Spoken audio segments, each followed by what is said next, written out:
নমস্কার বন্ধুরা, কেমন আছেন? আশা করি ভালো আছেন। কিন্তু ভালো আছি বলাটা খুব শক্ত, কিন্তু এই গরমে যা গরমটা পড়েছে মানে বলার কথা নয়। তো যাই হোক, আজকে আরেকটি নতুন দিন, আরেকটি নতুন রেসিপি। তাহলে আজকে নিয়ে যাচ্ছি রান্নাঘরে। তার আগে জেনে নিতে হবে তো যে আজকে কি রান্না করছি। আজকে একটা ট্যাংরা মাছের রেসিপি দেখাবো। সেটা হচ্ছে ট্যাংরা মাছ 3-4 রকমের আছে। তো এটা যেটা আজকে আমি দেখাবো সেটা হচ্ছে নদীর ট্যাংরা। তো সেই ট্যাংরা মাছ আজকে একরকম পদ্ধতিতে করছি, একটু পেঁয়াজ দিয়েই করব।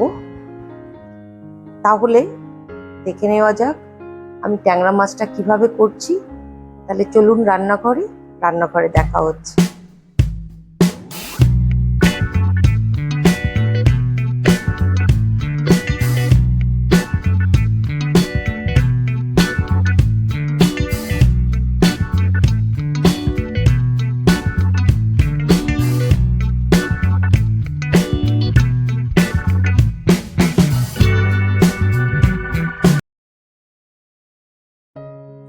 তাহলে চলে এসেছি রান্নাঘরে। তাহলে প্রথমেই দেখিয়ে দিই মাছটা আমি কিভাবে করছি। প্রথমে নিয়েছি এখানে ট্যাংরা মাছ। ট্যাংরা মাছগুলো আমি কিন্তু আপনাদের প্রায় বলে থাকি, আমি সময় বাঁচাবার জন্য কিন্তু আমি একটু হালকা করে, একদম দেখবেন এটা কিন্তু কড়া ভাজা না, কারণ এই ছোট মাছ, এটা কিন্তু কড়া ভাজা করলে শক্ত হয়ে যাবে আর মাছে কিচ্ছু পাবেন না। তো একদম হালকা করে নুন, হলুদ আর একটু কাঁচা সর্ষের তেল মাখিয়ে আমি কিন্তু এপিট ওপিট করে ঢেকে ভেজে নিয়েছি। আর নিয়ে নিচ্ছি এখানে একদম মানে পেঁয়াজ যেটা বলে কিমা করা, সে কিমা করে নিয়েছি। এখানে আমার আছে বড় দুটো পেঁয়াজ আছে, এখানে আছে দুটো টমেটো, সেই রকমই কিমা করে কেটে নিয়েছি। লঙ্কা, কাঁচা লঙ্কা আমি চারটে মতো আমি কিন্তু এরকম ভাবে কুচিয়ে নিয়েছি। আর এখানে আমার জিরে ধনে বাটাটা, যেটা আপনারা জানেন আমি জিরে বাটা মশলা বেশি পছন্দ করি, সেটা শেষ হয়ে এসছে, এইটুকুই অবশিষ্ট রয়েছে। তো আমি এইটুকুই আজকে দেব মাছে। আর যেটা লাগছে সেটা হচ্ছে এখানে কালো সর্ষে বাটা আছে। এখানে আমি 2 চামচ সর্ষে, শুধু সর্ষে, এর মধ্যে কিন্তু আর কিচ্ছু নেই, শুধু সর্ষেটা আমি বেটে নিয়েছি। আর যেটা লাগছে সেটা হচ্ছে একটু সামান্য পরিমাণে দেবো আজকে লঙ্কার গুঁড়ো, একটু হলুদ গুঁড়ো, নুন, আর হচ্ছে ফোড়নে দেবো কালো জিরে। মাছ ভাজার তেলটাই কিন্তু আমার কড়াইতে রয়েছে, আপনাদের আমি দেখিয়ে দিই। এটা কিন্তু দেখুন খুব বেশি কিন্তু তেল নেই। তো এই ভাজা তেলটার মধ্যেই আমি দিয়ে দিচ্ছি একটু কালো জিরে ফোড়ন। আর এটাতে কিন্তু আমি আদা রসুন এগুলো কিন্তু কিচ্ছু ব্যবহার করব না।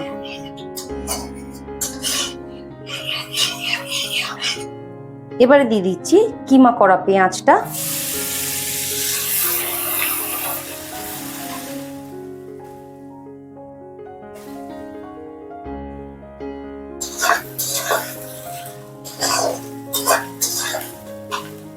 এটা জাস্ট একটু আমি নরম করে নেব।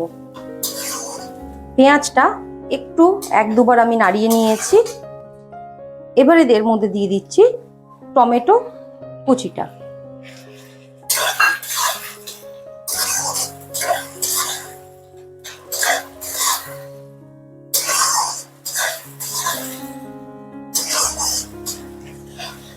এটাও একটুখানি 1-2 বার একটুখানি কিন্তু আমি নেড়ে নেব।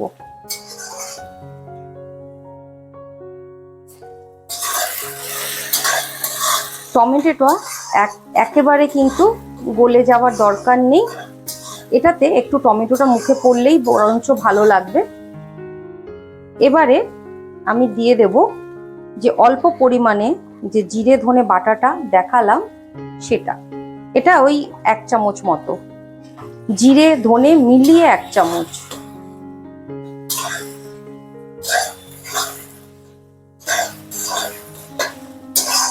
এইবারে আমি দিয়ে দেব একে একে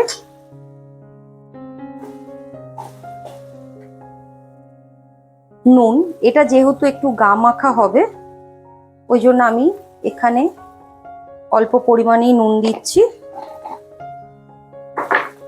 দেব হলুদ, সেটাও কিন্তু আমি একটু অল্প পরিমাণেই দেব। আর লঙ্কা, যেটা আপনাদের আমি বললাম আজকে কিন্তু অতটা আমি ঝাল করব না, তাই আমি দিয়ে দিলাম এখানে 1 চামচ লঙ্কার গুঁড়ো, কারণ এর মধ্যে কিন্তু আমার কাঁচা লঙ্কা কুচিটাও পড়বে।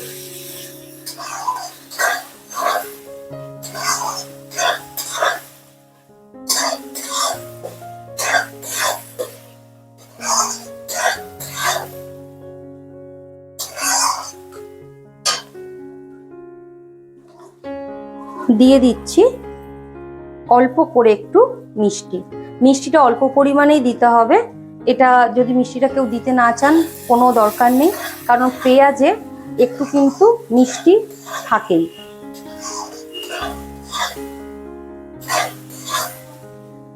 এবারে আমি দিয়ে দেব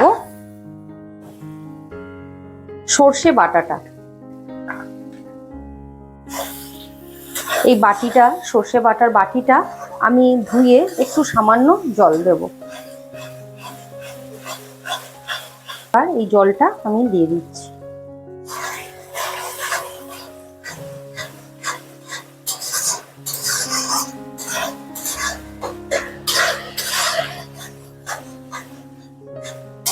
এটা আমি একটু তেলটা ভেসে ওঠার অপেক্ষা আমি একটুখানি কষিয়ে নেব।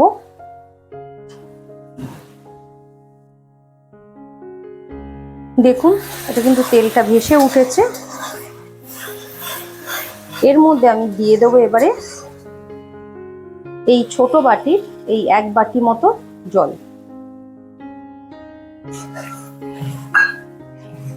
আর এই ঝোলটা ফুটে ওঠা অবধি অপেক্ষা করার দরকার নেই, কারণ যেহেতু অল্প জল দিয়েছি এক্ষুনি ফুটে উঠবে। দেখুন, এর মধ্যে আমি এবারে এই ট্যাংরা মাছগুলো আমি ছেড়ে দেব।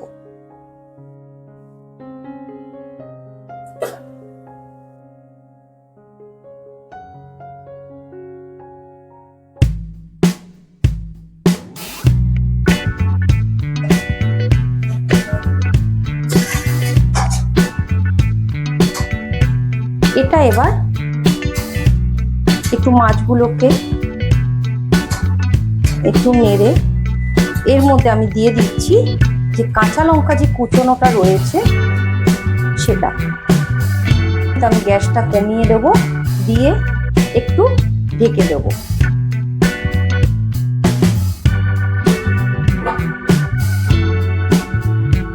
এবার আমার কিন্তু গ্যাসটা কিন্তু লোতে করা ছিল। আমি কিন্তু 1.5-2 মিনিট পর আমি এটা খুলছি।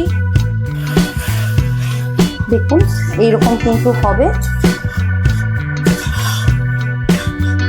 এর থেকে আমি আর বেশি শুকোবো না।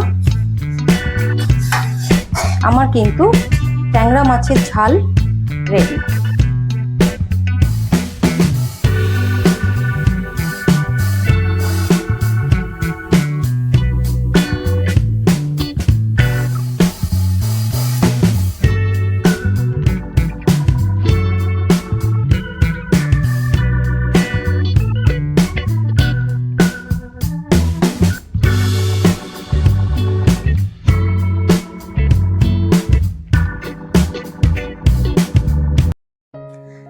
তাহলে দেখলেন বন্ধুরা আমি কিভাবে ট্যাংরা মাছের রেসিপিটা আজকে করলাম।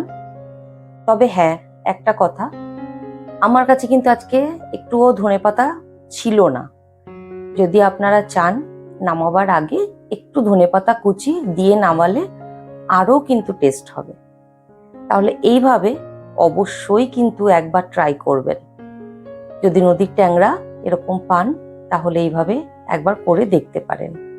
আর যদি ভালো লেগে থাকে তাহলে একটা কিন্তু লাইক আর শেয়ার কিন্তু অবশ্যই।